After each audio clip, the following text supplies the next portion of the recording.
திரு நயினா நாகேந்திரன் அவர்கள் ஒண்ணு புரிஞ்சுக்கணும். அவர் போன முறை அண்ணா திராவிட முன்னேற்றக் கழகம் அதிமுகவோடு கூட்டணி இல்லை என்றால், அவரே ஒரு கவுன்சிலர் கூட ஆயிருக்க முடியாது. அவர் ஜெயிச்சதே அதிமுகவின் உடைய கூட்டணி காரணமா தான். முதல்ல அவருடைய ஸ்ட்ரென்த் அவர் புரிஞ்சுக்கணும். அவர் 2017ல அதிமுகவிலிருந்து விலகி வந்தார். அவர் எப்பன்னா, திரு எடப்பாடி அவர்கள் முதல்வரான பிறகு ஒரு சில மாதங்களில் அவர் கட்சியிலிருந்து அதிமுகவிலிருந்து விலகி வந்தார். அவரே திரு எடப்பாடி அவர்களுடைய தலைமையை ஏற்க முடியாமல் தான் வெளியே வந்தார்.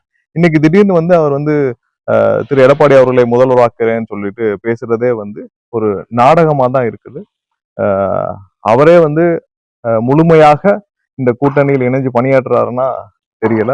அவர் இந்த 7-8 வருடங்களுக்குள்ள அன்னைக்கு முதல்வராக ஏற்றுக்கொள்ள முடியாமல் வெளியேறிய திரு நயினார் அவர்கள் இன்னைக்கு திடீர்னு எப்படி திரு எடப்பாடி அவர்களை முதல்வராக்குறேன்னு பேசுறாருன்னு தான் தெரியல.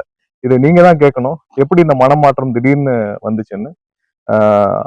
எப்பயும் போல உறவாடி கபலீகரம் செய்யற வேலையை திரு நயினார் அவர்கள் செய்கிறாரான்னு தெரியல. ஏன்னா இதைதான் பொதுக்குழுவிலையும் அதிமுக சேர்ந்த தலைவர்கள் மென்ஷன் பண்ணி பேசியிருந்தாங்க. அது இதைதான் சொல்றாங்களான்னு தெரியல.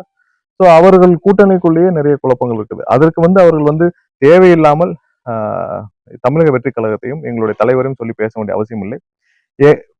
விஜய் மக்கள் இயக்கமாக இருந்த பொழுதே 300க்கும் மேற்பட்ட மேற்பட்டோர் உள்ளாட்சி தேர்தல்களில் போட்டியிட்டு வெற்றி பெற்று அப்போவே நிறைய புகைப்படங்கள்லாம் வெளியாச்சு. விஜய் மக்கள் இயக்கமாக இருந்த பொழுதே ஆச்சு. இது கட்சி ஆரம்பிச்சு 2.5 வருஷம் தான் இருக்கு. முதல் தேர்தல், அது எல்லாருக்கும் தெரியும் விஷயம். எல்லாருக்கும் தெரியும் இந்த முதல் தேர்தல் தானே. அதுக்குள்ள போட்டியிடலாம். தேர்தல் வந்தாதானே போட்ட முடியும். பொது தேர்தல் வந்தாதானே போட்டியிட முடியும். அது பொது தேர்தலே இல்லாம போட்டியிட்டா என்ன அர்த்தம்?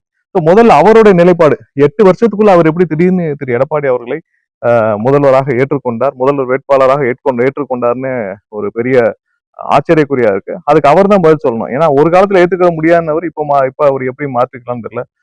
அவரே ஒரு அந்த கட்சியில், அவர் இருக்கும் கட்சியில் அவரையே ஒரு தலைவராக நிலைநிறுத்திக் கொள்ளவே ரொம்ப படாத பாட்டுக்கிட்டு இருக்காரு. அதனாலதான் அவர் அவரே ஒரு தலைவராக ஏற்றுக்கொள்ளவே ரொம்ப கஷ்டப்பட்டு இருக்கிறாரு.